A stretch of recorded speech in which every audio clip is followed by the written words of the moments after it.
नमस्कार दोस्तों स्वागत है आप सबका आपका अपना यूट्यूब चैनल सुरेश शाहदेव में। मैं हूं सुरेश शाहदेव। दोस्तों आज इस वीडियो के माध्यम से हम बात करने वाले हैं झारखंड की एक कैबिनेट मंत्री हफीजुल हसन अंसारी जी की एक भूल और लेट लतीफ़ी के कारण झारखंड की बदनामी आज पूरे देश सहित पूरे दुनिया में चौतरफा की जा रही है और इस पर थू थू की जा रही है। जी हाँ दोस्तों, हेमंत सरकार की में एक कैबिनेट मंत्री हैं हफीजुल हसन अंसारी जी, जो हाल ही में अभी विधानसभा का चुनाव 6 महीना पहले जीत कर आए हैं और वो चुनाव जीतने से पहले ही मंत्री बना दिए गए थे और आज उनकी इस क्रियाकलाप के कारण हेमंत सरकार की विज़न किस कारण से उनको मंत्री बनाए थे, इस पर आज एक प्रश्न चिन्ह खड़ा हो गया। ये साफ जाहिर हो गया दोस्तों कि हफीजुल हसन अंसारी कहीं से भी मंत्री बनने लायक नहीं है, कहीं से भी वो कैबिनेट मंत्री का दर्जा प्राप्त करने के लायक वो व्यक्ति, वो शख्स, वो विधायक नहीं है और आज इस चीज़ को उन्होंने स्वयं साबित कर दिया। हम बात कर रहे हैं सिमडेगा में आयोजित एक नेशनल जूनियर हॉकी महिला चैंपियनशिप हॉकी मैच का। वहाँ पर फाइनल मैच होना था, खेला जाना था, जहाँ सब कुछ तैयारी हो गई थी और उस फाइनल मैच की उद्घाटन करना था हफीजुल हसन अंसारी जी को। लेकिन हफीजुल हसन अंसारी जी अपने संविधान, अपने राष्ट्रीयता या जो उनकी कर्तव्य है उन सब से कहीं ज़्यादा महत्व उन्होंने अपनी धार्मिक भावना को दिया। जी हाँ, मैं ये कहना चाहता हूँ कि जो इस वक्त उनको मैच का उद्घाटन करना था, चूँकि वो रांची से निकल चुके थे और रास्ते में मस्जिद पढ़ने पर या नमाज अदा करने का समय हो जाने के कारण वो नमाज पढ़ने लगे और ये भूल गए कि उनको मैच के स्थल पर पहुँचना कब था। ये इनकी लापरवाही और मैच के प्रति जो इनकी भावना था या जो राष्ट्रीयता के प्रति जो भावना था, इस बात को साफ साफ यह इंगित करता है दोस्तों कि ये पहले कुछ भी हैं वो बाद में है। पहले इनकी धार्मिक भावना सबसे पहले स्थान पर रखा जाता है। अतः हेमंत सोरेन जी को चाहिए कि ऐसे मंत्री को तत्काल मंत्री पद से हटा दिया जाए। जब पत्रकारों ने उनसे पूछा कि आखिर आप लेट क्यों हो गए, तो उन्हें बहुत ही सहजता के कार से कहा कि चूंकि नमाज पढ़ने का समय हो गया था इसलिए मैं रास्ते में नमाज पढ़ने के लिए रुक गया।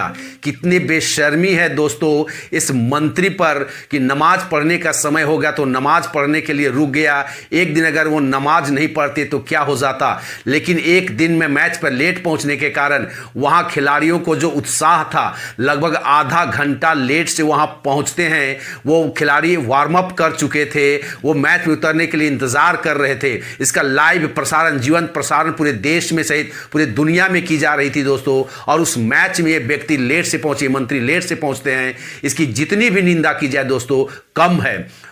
और इस मंत्री की इस गलती के कारण, इसी भूल के कारण या लापरवाही के कारण हेमंत सोरेन को सामने आकर के इसको माफ़ी मांगनी चाहिए। जिस प्रकार से उन्होंने झारखंड की छवि को पूरे देश में, पूरे दुनिया में रखने का काम किया है, हेमंत सोरेन पर भी प्रश्न चिन्ह लगता है कि हेमंत सोरेन कहीं ना कहीं गलत मंत्री को, व्यक्ति को मंत्री बनाने का काम किया है दोस्तों।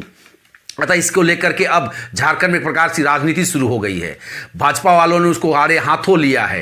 वहीं पर कांग्रेस के एक विधायक डॉक्टर इरफान अंसारी ने भी मांग किया है कि हफीजुल हसन अंसारी को समय पर पहुंचना चाहिए था।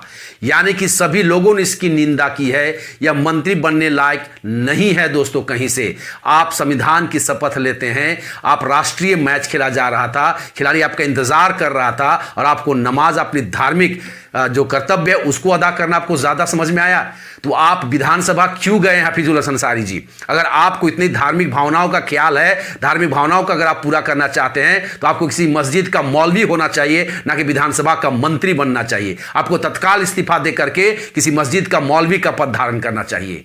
इसको किसी भी हद पर, किसी भी स्तर पर इसको माफ नहीं किया जा सकता है और इसको जितनी भी निंदा की जाए दोस्तों, भर्त्सना की जाए, वो कम है दोस्तों। कहते रास्ते में नमाज पढ़ने का समय हो गया इसलिए मैं रुक गया। अगर दोस्तों ट्रेन का ड्राइवर हो या किसी एरोप्लेन का पायलट हो, अगर वो एक मुस्लिम होगा और अगर उसको नमाज पढ़ने का समय हो जाए, या बस का ड्राइवर हो, अगर चलाते वक्त अगर बीच रास्ते में ही उसको नमाज पढ़ने का समय हो जाएगा तो क्या वो ड्राइवर नमाज पढ़ने के लिए रुक जाएगा?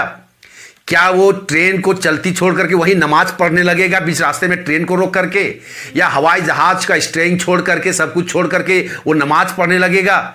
सोचिए, अगर बस का ड्राइवर, ट्रेन का ड्राइवर या एरोप्लेन का ड्राइवर अपनी कर्तव्य का पालन ना करते हुए धार्मिक कर्तव्य की तरफ अगर रुझान लेने लगे और बीच रास्ते में हवा में ही वो जहाज को छोड़ करके नमाज पढ़ने लगे, तो क्या हो सकता है दोस्तों?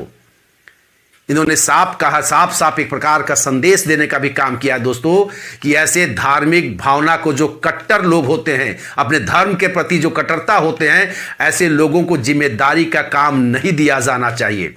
जहां पर भी जिम्मेदारी का काम हो, चाहे पायलट का काम हो, ट्रेन ड्राइवर का काम हो, चाहे बस का काम हो, चाहे मंत्री का काम हो, कुछ भी काम हो, जहां पर आपका समय पाबंद की जरूरत पड़ती है, जहां कर्तव्य के प्रति एक जिम्मेदारी की भावना की बहुत कद्र की जाती है या रखी जानी चाहिए, वैसे जगहों पर ऐसे लोगों को स्थापित या नियोजित नहीं किया जाना चाहिए दोस्तों।